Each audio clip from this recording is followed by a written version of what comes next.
Thank you very much, William. And thank you for sparing us the PowerPoint, because I thought the way you delivered that presentation was much better. Just the problem, perhaps, is that there were so many pearls of wisdom in the presentation that we didn't pick them all up. But I think we might do that later and send it out to Brand Forum members, because there was an awful lot of stuff in that presentation. I suppose what struck me most was having a bigger story than the market that you're in to make yourself interesting. You made the point that the more you talk to the press, the more the press will talk to you, or the more you talk to the media, the more the media will talk to you. I suspect some people in this room might be a bit surprised at that, but I understand exactly what you're saying. If the story is sufficiently interesting, and if you can make the story interesting, that will happen. They are inclined to follow the herd to some extent. They're actually quite lazy. And anybody in the media in the room, if they get an idea, they'll stick with it for a long time. They don't do an awful lot of research. And therefore, if you can stand out and get that publicity. The other point that I think is worth mentioning, and it will be relevant to the two other speakers that we're going to ask up in the moment, is that there is a lot happening at the moment in the wider world that you need as brand owners to fit in with or to think about. And one of those is there is a movement, I think, towards businesses who are not just making money, but are actually doing well. That doesn't mean businesses who are completely altruistic or anything like that. It means businesses who are seen to be good citizens on the one level, but seen to have some kind of commitment to the community and some kind of commitment to the society in which they work on another level. And we've seen from big companies like Unilever, to be fair, a very big company, and I know there were William mentioned them tonight as being perhaps overly systemized, as every big company is always going to be. But they have a huge commitment to sustainability and to being good citizens. So they're actually a model. Now, there's loads of models of companies, I'm not going to mention them, smaller companies who have a huge commitment to the community. The two speakers, I'd like all the speakers to come up now because we're going to take questions. And that's Alan Kingston from Glenillan, who has a lot in common with Tom Keogh, because they're both farmers. They both came from a farm in the same way that William did. So we have three farmers on the table. Glenillan, I'm sure you're all familiar with, a fantastic story, a very iconic brand. I think William used the word emphatic, a brand that people like to empathize with. And I think Glenillan has shown the commitment of Alan and his wife Valerie, who run the company, who run it from a farm, and it's a well-loved, iconic Irish brand. Tom Keogh is also from a farm. If you might say that the kind of climatic conditions in West Cork are ideal for the dairy products that Alan makes, here's something you didn't know. The climatic soil conditions in a particular parcel of land in a triangle between West and kind of East Dublin and into Meath are the most suitable for growing potatoes in the whole of Ireland. Now, you learn something at the Brand Forum every day. Not many people know that. You can amaze your friends later on tonight. So both these brands have been hugely successful. They're also big, they're developing big export markets, which is going to be more and more essential for Irish brands in the future. I think every successful brand is going to be a brand that has export markets. And I know Tom has been out in all sorts of very exotic locations. Keogh's crisps are now seen around the world. Alan and Val, Glenillan Farm, almost a quarter of their sales are now export, mainly in very, very good supermarkets in the UK, Waitrose and the other one that I always forget, Sainsbury's and Waitrose. So we'll take questions. There we go. Yeah. Hi. To start, I suppose, with William, more so to go back to where you were coming from about challenger brands. Unfortunately, most of us don't live near the BBC. And I'm just wondering, as you alluded to, sometimes finances can be tight. What other marketing activities did you find worked throughout the range of companies you're involved with? You mean beyond PR or beyond having the BBC? Correct. Was there anything specific that you, as opposed to falling into it, happenstance, that you actually consciously went and did? I mean, when you've got so little money, that the thing we mainly do at Corsten is try and get people to try it. So with every one of our products, That's the ultimate challenger. This is better than what you're having before. Everyone shops from a shopping list, whether it's a physical one or a mental one. So disrupting that is all important, and you just got to find ways of getting people to try it.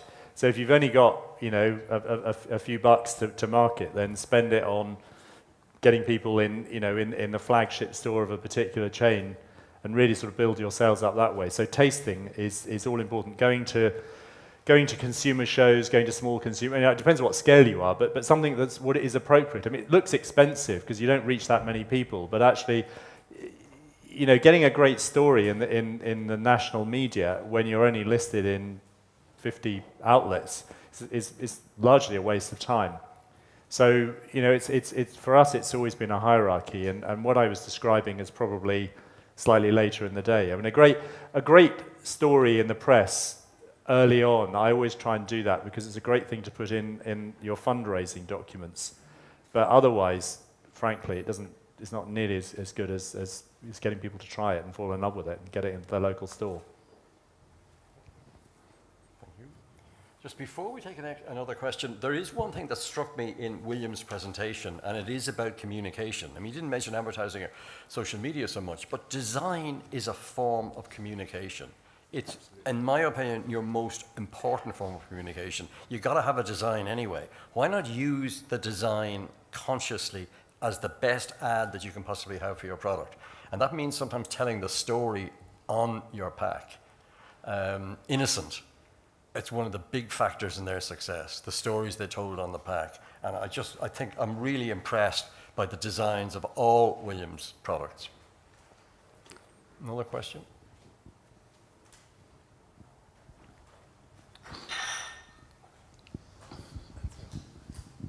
Hi, sorry, another quick one for William. Brian from Nobo. We make a dairy-free chocolate, actually, and a dairy-free ice cream.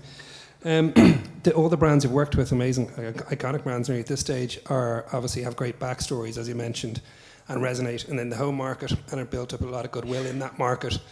But when you're moving to a new market, which I think you mentioned, where you're starting afresh, how do you go about prioritising creating awareness in that market in terms of marketing spend or demos or PR, or how do you launch into that market when nobody knows you? Well, I mean, I don't think it's any different. I mean, but you do have to start again. So, assuming you've got limited marketing budget. I mean, it's quite interesting. With Green and Blacks, we had limited sales when we first got involved with the business. It was a tiny business. So let's take the US. We were in a few health food shops, and we knew the health food shop owners through our wholesaler in the US. And over time, we built up, and we did tastings, as I described. So again, we did things that were appropriate to the scale of the business. And it sort of, our message resonated with those people, and so we had a little bit more money to spend. So it was all about, we didn't do anything different. The stories actually were the same sort of stories, and the stories about the farmers in Belize probably were more relevant to, American consumers who were worried about big companies. Actually, the farmers in Belize, the reason why we went into Green Blacks in the first place is that they had been completely stuffed by an American aid organization who persuaded them to invest in a new crop and then didn't find a market for them. And so, that we did tell that story, but it wasn't going to set our sales alight in the whole of America because only a few thousand people were going to read it initially. So we did do all of that, but it was all around tastings, getting into the right places, and eventually, we had critical mass. Interestingly, Cadbury bought us, and their main reason for buying us was that they thought they were going to make it big in America. I mean, we were already doing okay, and they really tried to sort of, jet propel it, and it fell flat on its face. They spent a lot on advertising, and they weren't thinking too much. They put it in inappropriate places, which where it languished, the product languished, and it also annoyed the great stores that we were in already because they saw it in there, they saw the price being depressed. So, I think there is a sort of natural progression to building a brand and trying to go too fast. Sometimes it works if you've got all the money in the world, but more often than not it doesn't, especially the sort of brands that we're talking about, the challenger brands, the brands with sort of attitude, rather than something that's just going to kind of wipe out its major competitor, but doesn't actually have many strong attributes. Now, Alan and Tom, you've got exactly the same problem. You have to tell your story when you go into the market. So, Alan, how did you convince a buyer in Sainsbury's or Waitrose to stock Glenillan? Well, you have to keep reminding yourself actually that your story is very, very valid. And very often we as brand owners, we don't always keep valuing our story. We get sick of the story, actually. And we think, sure, who wants to listen to that again? But you've got to keep telling yourself, actually, this story is relevant not only to your buyer, but to the consumers that they're meeting. So it's about just being authentic, just being true to what you believe in terms of your buyer. And you know what? Your buyer, they do know what's authentic, they do know what's genuine, they do know, and they do actually, some of them, they want to champion something that might work for them. I think that's really important. Very, very often we have to think like a buyer thinks, and we've got to think, well, if they take the risk on my brand and it fails, they will be a failure as well. So you've got to really, really make sure that you don't want to make a fool of them, because if you don't make a fool of your buyer, you're all in trouble. So I think really convincing them that your story is true, it's authentic, there's a demand for their consumer to buy your product, and keep telling it. And be confident. Keep your chin up. And somebody said, fake it till you make it. You notice that Alan is being very West Cork here. He's saying what he does, but he doesn't tell you what the story is, just in case somebody else is listening. Tom, will you be more open about the story you tell about clothes? I have to keep my cards fairly close. I have to say, when we're looking at export markets, obviously we do the study on the market that we're looking at, and you need to categorize your points of difference. Yeah, so there's a hierarchy there, and it actually changes between market to market.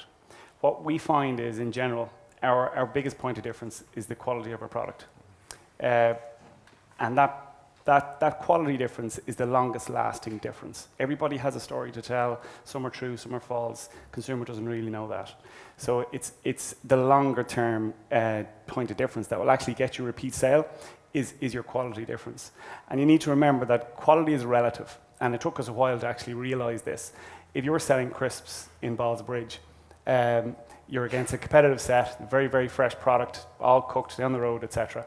When you're selling crisps in Shanghai, most of those come from Europe, and realistically, they've spent 6 weeks in a container. They've been 2 weeks in a warehouse. They're sitting on a shelf, and they're very, very close to their best before date, and they're nowhere near the quality of the product that you would find in the home markets. So your quality point of difference has to be relative to your competitive set in the market you're looking to enter, which is very important. Any more? Sorry, I should have said anybody asking a question, if they just give us the name of your company, please.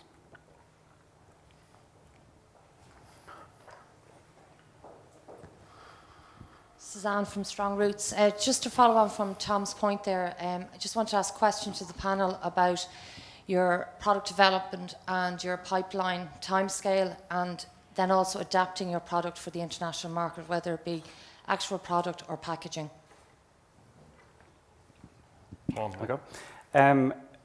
So again, lots of different markets have lots of different taste profiles.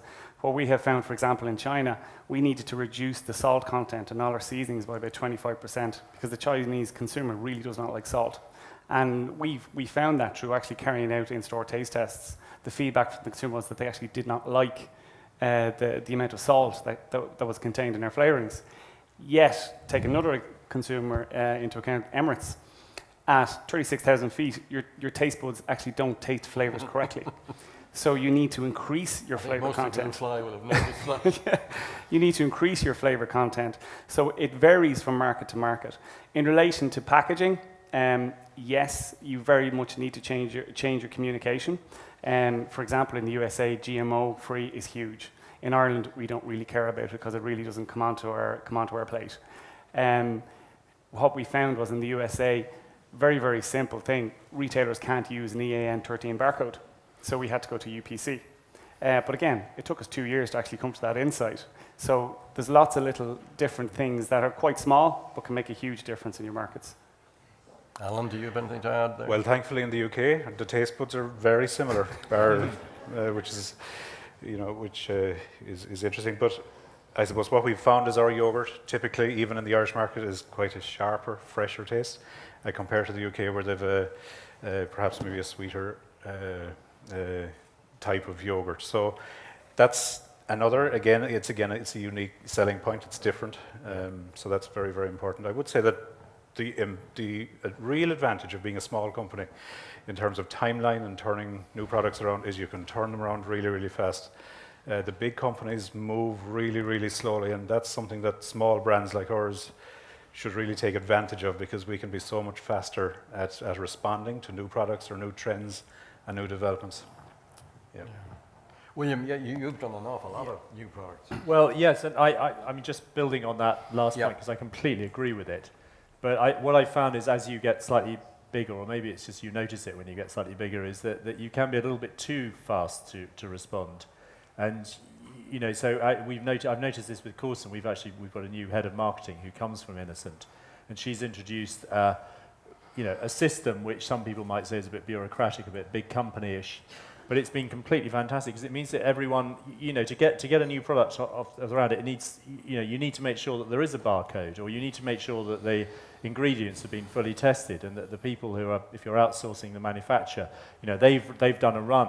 And so often in the past, we have launched a product, the sales team have done a deal with Waitrose or Sainsbury for a launch, and the product isn't quite ready. And then, the last thing you want to do is let them down. So you crash through everything, you launch it, and it's substandard. Something goes wrong. So I do think that the big companies are way too slow, but actually channeling some of their concern is not a bad thing. Just making sure that you've got the process right, so that when you do launch, you don't let the side down. Because so often, I think, the supermarket buyers are used to this, and they're used to small companies, failing. So it's really important to learn that early on, rather than learn from your mistakes. Thank you. Any more questions? Yep.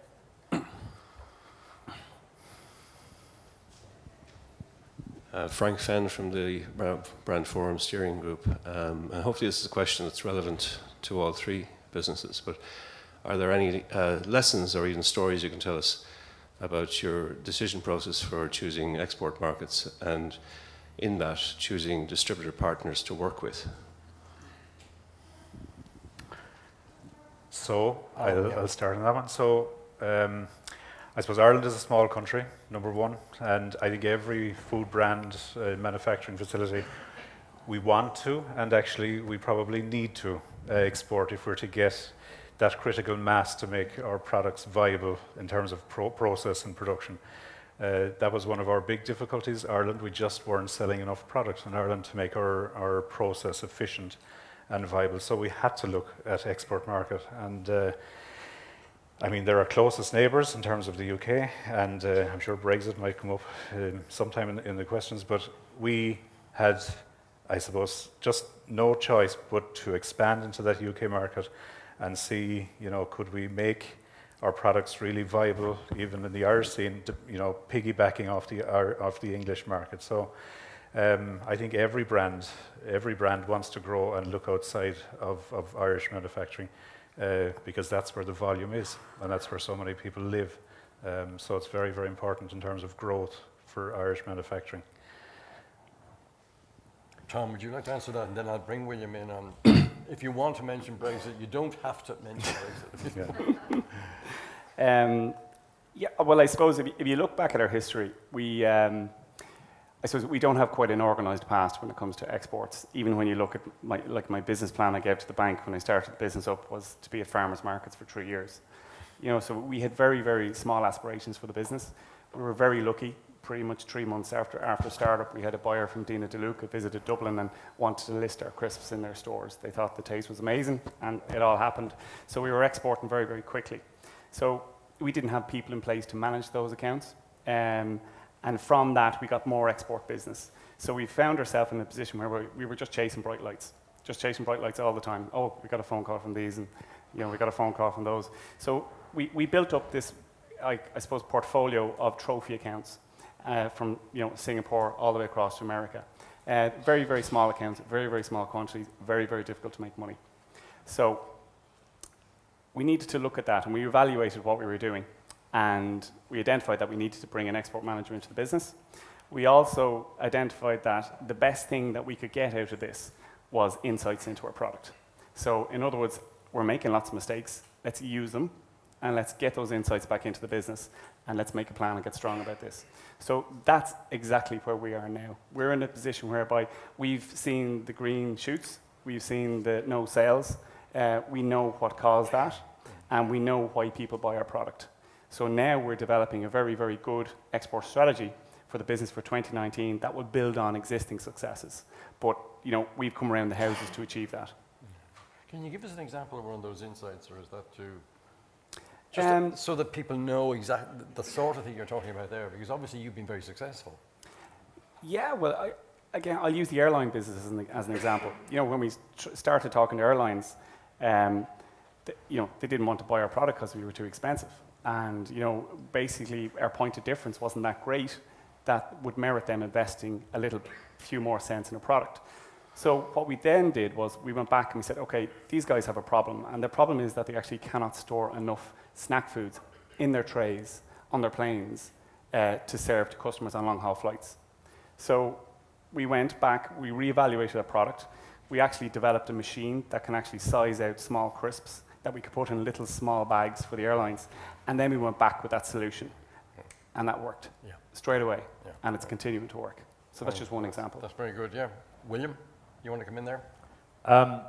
Just generally on export, I mean, Irish companies are just so much better at exporting. I mean, okay, you've got a fantastic partner in Bord Bia, but your small, size means that you've got to export, and I just think the British are really lazy about it. And I used to be on the British Food Export Council a long time ago, and I used to go around telling businesses, you've got to start early. The problem is that Britain's just big enough that you can build quite a viable business if you're successful. And then people start exporting, sort of thinking about exporting a little bit later in the day. And it's really hard work. It's like starting a business all over again, and people are lazy about it. The first pallet to go out is probably a quarter pallet and doesn't look very exciting, and so we're rubbish at it. So I do try and start early, but as I said earlier, I think it is important to focus on certain markets. It's very difficult. You never quite know where the success is going to come from. So, I mean, it's a shame. I hope that it would make it into my slides, but every July and August, I can guarantee I'm going to get 20 texts or emails from friends in Iceland. They go fishing in Iceland, and they send me the same picture of these 3 vans, which look the Corsten vans that are driving around Iceland. I mean, I don't know what the population of Iceland is, but a guy came up to us at a trade show 4 or 5 years ago and said, I love your drinks. And, so often those sorts of contacts just get chucked in the bin at the end of the trade show. Anyway, this guy, I mean, it's a huge success. I don't know what people are doing in Iceland with our drink, but they must be swimming in it. And these vans just go back and forth, and I mean, the number of British people you see it in Iceland. So every Iceland is probably the best brand awareness we're ever going to have. So I would never have predicted that. That would have never been in my strategic plan. But then, in the USA, which is in our strategic plan, because we can't make a success of it in the US, then it's not going to be a big international brand. Finding the right partner, it's so difficult. If you choose the people who have all the big brands already in that market, which is actually what we did in Ireland originally. The danger is that they haven't got time for your brand. They sort of, they like it, it fits their portfolio, but they don't have the time to do it. In America, we found a business that represents independent drinks brands in New York and basically in the Northeast. And they've been phenomenal. I mean, they've been our great success so far. They've been great supporters. They were very demanding up front. They said, if you ever sell the business, and drinks brands tend to get sold to the big guys, we want a big slice. Basically, we want an incentive, not of the total business, but of the business that they've generated. And we thought, well, we've never been asked that before, so we resisted it. And we negotiated with them for 6 months, and they were very nice about it, and we made absolutely no headway. The only thing that happened in those 6 months is that every time we spoke to anyone who knew about the US market, they said, those guys are looking after you? They want to look after you? My God, bite their arms off. So we went back rather sheepishly after 6 months and said, fine, we'll sign the deal. And they said, that's fine, good that it's a good deal now. So I don't know what it teaches you, but I think, and all I can say is that you can do your research. and the obvious contender to be your representative in a market isn't always the best one. So, but I think you have a feel if you spend enough time on it. If you go out there and you meet them, if you've got some sort of empathy with them, then that's a good indicator. If you do it all by email and you just look at their sort of their credentials, it probably isn't going to guarantee success. Another, just in the middle here. Just the mic is coming up. Oh yeah. Yeah, how you doing? Dennis from Lear. It's just something that William said when you were talking about green and black, about when Cadbury's took it over and they kind of tried to sort of force the pace a little bit and probably forced it a little bit too quick. And I think it was something then that you referred to then talking about people is not to professionalize ahead of the curve, to keep that sort of, to follow that natural development of the brand. And I think just following on from that, it's more a question for Tom. I mean, given that you're kind of out now in China and you're in Shanghai, and like any brand, when you go into a new market and it's your product and your brand is shiny and it's new and you've got a great quality product, but the market won't stay still. So you'll have new people coming in and you'll have sort of new quality products. So at some point you kind of need to, you get to that inflection point, which maybe Green and Blacks wasn't at in the US, but where you need to sort of say, okay, if we're going to keep doing this, we need to start pushing and we need to look to expand the distribution and we need to start investing a little bit more in the market. And I'm just wondering, is there, do any of you have a view on sort of how you manage that on a net? Because you can manage that a lot easier in your domestic market, because okay, all right, we've reached a sort of a distribution coverage and we've got an awareness level. And maybe now is the time to sort of push on a little bit and spend a bit more money and, and a bit more advertising, social media, whatever else you're doing. It's more difficult to manage that from, 6,000 miles away. And I'm just wondering how you manage that, or how you plan to manage that, particularly in Kyo's. Yeah, it's a very, very good question, and it's very relevant. If you had asked me a couple of years ago, like, what's your strategy for overseas markets, I would have said, we just want a very, very small market share in multiple different markets. Realistically, that's never going to work. And the reason that won't work is because, as you've said, there's a conveyor belt of new kids coming on the block every single month. There's so many products coming in from around the world. So you're on the shelf in Selfridges 1 week, a month later you're off the shelf because somebody else is making a crisp. And they're the new guys on the block. So you're pushed off. So it's really, really important to have a longer term strategy behind that. So yeah, you start with the high-end independents, then you go into the more premium small multiples, and then you grow from there. So that obviously is a longer term plan with a big investment plan behind it and a marketing plan and product development, etc. So that's where we're at. So we've made the mistake with the trophy accounts. But we realize that we'll be pushed off that conveyor belt very, very quickly. We need to grow very quick. So we're just at the beginning in the US market at the minute, where we've had those nice accounts. We've now just moved to the stores that have the 50, 60, 70, 80, 100 outlets. The next step then is to scale up from there. Alan, you started with quite big supermarkets, didn't you? Actually, yeah, they may have been big supermarkets, but the key thing is that we started small in those big supermarkets, and that's it's very important for us and for the supermarket, because if it fails, well, then there's big exposure on the supermarket side and on your side. So with IT systems that they have in place now, you can start with, I think in Waitrose we started with 20 stores, went to 60 stores, and now it's in the full estate. So at least it's manageable there. It's manageable from production. It's really important to make it sustainable. In fact, if a large retailer came to us and said, we want to put you into 900 stores tomorrow, I'd be kind of saying, actually, no. I don't really want that, because the brand has to grow organically and sustainably. It's really, really important long term. William, can you sorry, just one point out. I think there's something very relevant you have to note. Your shelf life is 21 days. 21 days. Our shelf life is 9 months. So, that extremely limits you as far as you can bring your product. Yeah. You must have a mixture, William, of shelf lives in your product. Yeah, I mean, well, over other brands, over different brands, but the drinks have got a reasonable shelf life, so that's less of an issue. But I think that back to your original point about there's an inflection. I mean, I believe in inflection points generally, but I'm not sure. My example of what happened, what went wrong with Cadbury, was that they just threw a lot of petrol on the flames, and it didn't. There wasn't a lot of thought to it. And I think it's the point that you just made about not wanting to be, you don't want to be in 800 stores. You again and again, we have been the victim of the tail.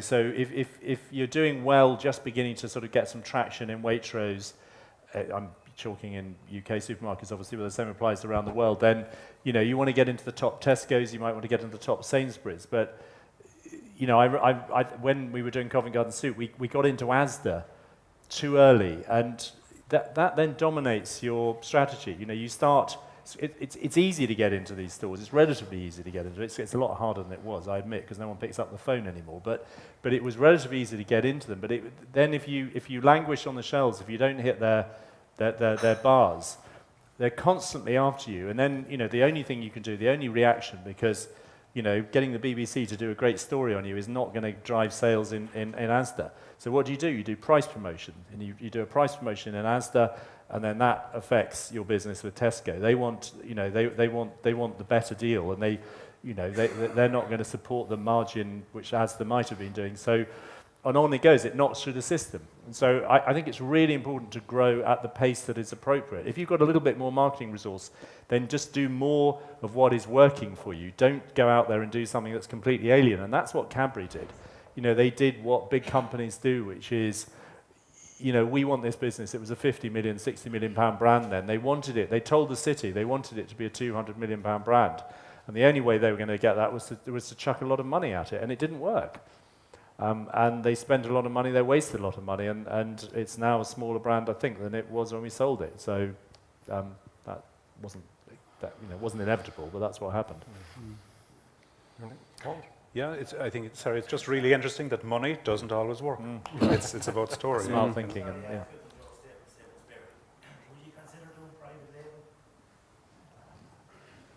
Sorry, who's the speaker? Oh, yeah. If the question is for me, no. So the question is, would you consider doing private label? We have been asked lots of times, and we've never said yes. Thankfully, all our production is as full as we want it to be with our own brand, which is a fantastic way to be. So at the moment, it's just our own brand. I suppose as a brand, sorry. No, you go. As a brand, you should always be open, actually, to thinking what's best for you at the particular time, and that's really, really important. Your brand has to evolve and has to go with what needs to be done. But for us, while it's a very slow journey, I think for us it's the decision not to do private label. Sorry. I wouldn't do it. I mean, at Covent Garden Soup, we did a little bit of it. Then we made our first profit, and when we made our first profit, we realized we didn't have capacity to grow, and so we built a new factory. And I remember looking at this new factory thinking, how on earth are we going to fill it? This is a nightmare. And the last private label contract in fresh soup came up, which was Asda, and we invested a huge amount. They wanted a different type of packaging format, and we won the contract. And I remember it was a huge, day of celebration. And that was the high point of our relationship. After that, it just went downhill all the way. And this is not specific to them. I mean, they behave just like every other retailer. I think the moment you do own label, as far as they're concerned, they own your factory, they own your business, and it's taken me a long time to realise this. So Green and Blacks and Corston, we don't own any factories. So why on earth would I ever want to do a private label? I'm not trying to fill any capacity. The kombucha business, we have got more customers and we've got capacity. So that's not an issue for you. I sit on the board of one of the biggest private label manufacturers in the UK, and we work very closely with Tesco. It's an amazing relationship. It's a family business that has gone from nothing to $1.25 billion in one generation. And they are, sitting on the board is a privilege for me because I now understand what I've spent 25 years learning, which is that you need to specialize in private label. They are brilliant at it. The supermarkets don't own the factories, but they might as well have. But there is a prize for that side of the relationship. They're dealing in huge volumes. Contracts come which are worth £100 million a year. They're trading a cheesecake contract, sort of cheesecake volume that would probably challenge your capacity. And they're swapping it with a quiche contract somewhere down the road. It's a completely different business in my experience. And those of us who are trying with difficulty to deal with brands, which is hard enough, should not go anywhere near it because it's an entirely separate game. Thank you. I mean, a number of speakers that we've had over the last couple of years have made exactly the same point, but I know it can be very tempting. Yeah. Can I just take a follow on from that out of curiosity? Colin Healy from Sky Chocolate. We do a number of co-branding, made especially by or for you, with a select participation of brands that we think reflect well on us. Have any of you done the co-branded thing? See value or demerit in it? We haven't done any co-branding. I think sometimes it might work, but it's risky. It's still, for us, it's private label production. I'm trying to think of brands out there that really has worked with, and you know. A situation where literally it's either 50-50 in the branding stakes. Yeah. Obviously, you're vetting who you're tying up with. It's not just anybody who rings you. But seeing the strength, I'm wondering about the leveraging of the two is worth more than the one aspect of it. Yeah, I think the risk there is once you start to dip your toe in the water, you know, you don't have any argument when you know, your buyer in a multinational comes and asks you to do private label. Well, you can't very well say you don't do it when actually you kind of 50% do it, half do it. I think, like Tom, you know, you get asked regularly to do private label, but actually eventually people give up and they don't ask you anymore. So it's just taken for granted that we don't do private label anymore. And eventually, I think the retailers eventually they actually respect what you do. They respect that. Look, you're not in actually this business of manufacturing to make it a huge company. You're in it actually for very different reasons, about authenticity, about brand, about story. This is why we produce food, not because we want to become a huge company producing a private label, but actually because we want to produce a really special food that we really believe in. And I think it's different for every brand. You know, some brands it really works well with, and that really works. But for some brands, like Clendon Farm, we just feel that it's not in the DNA of what we do. I think you asked a very specific point, though, and I mean, I've got an example of so Green and Blacks. We had no reason to do private label from a manufacturing point of view, but we did one, for us, brilliant bit of co-branding. So Julian Metcalf, who set up Pret a Manger, early on when we owned it, I remember him coming up the stairs. He sort of didn't even knock at the door and said, "I want you to do the following products." And we said, "Why on earth would we do these? Well, you know, we don't do a private label." And he kept chipping away. And after I think it was about 3 years or 4 years into the brand, he said, "Right, okay, you know, I give up now. But we don't have any brands in Pret."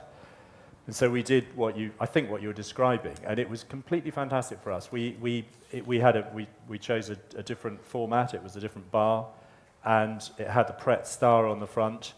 And Julian Metcalf, who writes stories like the Innocent People you were talking about earlier, and he said, "I've looked high and low across the world for someone to make chocolate for me, and these guys win hands down." And at the time, Pret probably had 6 million customers at exactly the ones we were looking for, and we probably had 2 million. And we didn't make much money out of it. We did a sort of airline type deal where the margin was quite thin. But as a piece of marketing, it was fantastic. I think we were in for 2 years. We knew it wouldn't last forever. It didn't matter. By then, we got in front of the missing 4 million customers, and it was fantastic. But not, I'm not disagreeing with you. I'm just, I think what you were saying is there ever a time to do it? And I think if it works for the brand, but if you're trying to combine your manufacturing facility, if you're trying to keep it as a branded house, and you're also doing own label, a big warning from me. Yeah. Now, there must be somebody with a burning desire to ask a question about Brailgeas before we wrap up. Any takers? Just a question, not about the B word, but with Adrian Lawler from Keepack. It was amazing to listen to a really fantastic set of case studies in creating real business value through brand propositions. From William, and the same goes for Alan and Tom. Just wondering, when you're looking at an opportunity, what's the sort of thought process that you go through to determine, is this something that really merits the effort and investment in the long term to build value from? Tough one, Tom. Yeah, it's quite generic. I suppose from our end of things, it's the amount. Obviously, it's the amount of investment that you have to make within your business in order to capitalize on that opportunity. I suppose in our business, when it comes to exports, we've invested considerably in export packaging, so specialist packaging suitable for export markets, which increase our shelf life, which have correct barcodes, multiple lingual, all that type of stuff. So obviously, exports wouldn't be a big option for us if we did not have that packaging in place, and that's a considerable investment for us. So obviously, we need to evaluate the markets, evaluate the size of the prize before we actually make a decision, before we go ahead and press the button on things like that. Does that answer your question to a certain extent? Yeah. And I suppose along with all of those points, for us, I suppose in yogurt there's lots of different categories, and we find actually Glenellan Farm only plays in actually one or two or maybe even three categories. So if we want to expand the market, definitely we have to look at some other categories in that, and obviously if it's big enough, well then why wouldn't we be playing in it? It's definitely very important for us. But it has to, I suppose, as a farmer, you love machines, you love toys. I love producing product. I love buying a new filler or a new something or other, and I have been told many a time, Alan, stop. And it's important to use what you have, sweat the asset in terms of your existing capabilities, and then look at new things, because it's not cheap buying new machines. Is there a question up there? Yeah. And I think that'll be probably the last one. Hi, Paul from O'Brien Fine Foods. I just wanted to ask, and it's kind of Brexit related, but I suppose it's with any border or any, I suppose with a 21-day life product, it's how far your geography will allow you go. Is it important? Well, I know it's important, but again, production, is it ever right for brands like yourselves to consider production in the overseas markets? Yes, I guess it is. If you see the opportunity really, really big, for us it would present huge challenges in terms of story and brand and so on and so forth. So, our story is very much based around the farm, about West Cork and so on and so forth, and you basically strip all of that away and then start all over again if you're producing it in a factory in the UK or wherever. So I think that presents huge challenges. I would never say it's not an option, but for us right now, our factory is only at about 65% capacity, so we would be foolish to look at that. However, with Brexit looming, who knows what will happen? And again, you have to be open to all sorts of scenarios. That's the wonderful thing about food business, actually. You never know what's around the corner. It's really exciting. You never know what phone calls you get or don't get, and it's sometimes a cliffhanger. Sometimes it's really you're down the valley, but that's the nature of the business that we're in. So you never say, I won't do X, when in fact, 3 weeks later, you might be doing X, actually. I think making it in another market, certainly this, we're shipping, if this works in the States, we're shipping a lot of water into a new market, which we don't have a free trade agreement with, and we're not going to have one anytime soon, whatever anyone may tell you. So we have plans. We worked out that we need a certain volume before it makes sense, but we're already having conversations with people who can make it. Our brand is not so much about where it's made, so I completely understand if the farm and the family is so important, then that's something you have to take into account. Our brand is more about an understanding of the ingredients that go into it, and so that ought to be transferable. This is a drink, this is our main drink. This is the drink that lends itself to large volumes going through very, very capital-intensive factories. So the artisan approach is probably, we're much more artisan than a Coke, but I don't think we're going to be undermined by that. So making, Green and Blacks, we never, as I said in my talk, we never owned the factory. Our chocolate was made in a wonderful factory in northern Italy, and I suspect they're the best chocolate makers in the world. So that was part of our story. when we took it to the States, we looked into it. There are no good chocolate factories in the States, so we sort of carried it, but it was a very international story. I think you should contemplate it. I mean, it depends on scale. It is a complete distraction, so you don't need to do it. But if God forbid duties intervene, then it's not. I don't think it will undermine many brands as long as as long as your story doesn't revolve around it only ever being made in West Cork. And that if that is the case, dare I say it, that probably isn't as strong a brand, because to me, what little I've only got to know this brand in the last 24 hours, but to me it's about family, and it's about understanding, and it's about respect, and that's that can translate into many territories. So the fact that it's made on your farm, but you've already told me you don't milk the cows anymore, so you're on that. That was a secret. God.